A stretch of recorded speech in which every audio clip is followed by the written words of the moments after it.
Welcome everyone! Today we will try to answer the question, what influence do the Poles have on the economy of Liechtenstein, Iceland and Norway? That's a very good question. Let's start with some facts about Norway. Norway, officially the Kingdom of Norway, is a country in Northern Europe that is a constitutional monarchy.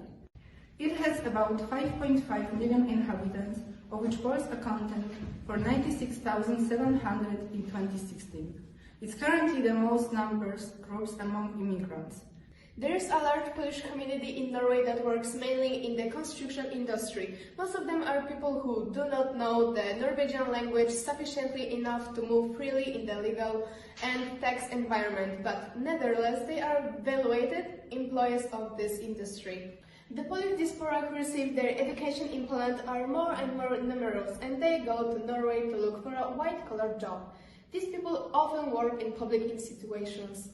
Fjords and sailing enthusiasts deal with tourism by organizing cruises. More and more Poles work as teachers or lecturers.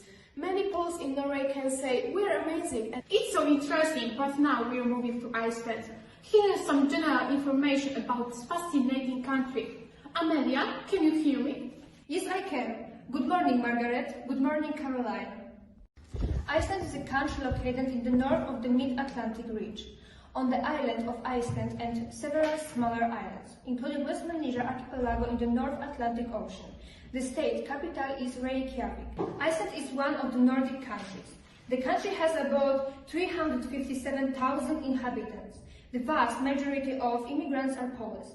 At the beginning of 2019, the island was inhabited by 90,172 citizens of our country. Poles are the largest national minority here. Back in the 1990s, many women came to Iceland to work in the fishing industry. The boom in the 2000s reversed the proportions in favor of men who came to work on construction sites. Currently, there is no Polish community organization, but many different.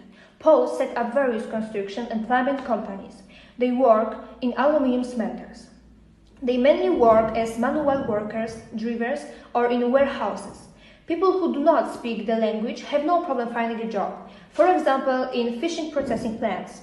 Do you know any other facts about Ireland? Yes, I do. One of the Polish women living in Iceland, Janina Szymkiewicz, has published a book entitled Iceland like a Fairy Tale. Liechtenstein remained on the route of our trip following the footsteps of Poles in Europe.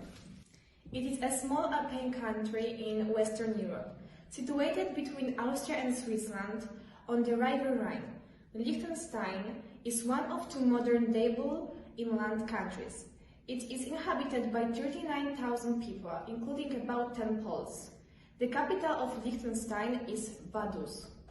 There were many Polish tourists here in the interwar period. However, during the period of communism, captivity, few Poles visited Liechtenstein. They were mostly privileged people, usually the ruling party members. The fall of communism in Poland started large influx of Polish tourists to this principality. Another equally as important link between our countries was the decision of the Polish Pope Jan Paul II to establish the first diocese in the history of Liechtenstein and the local Catholic Church.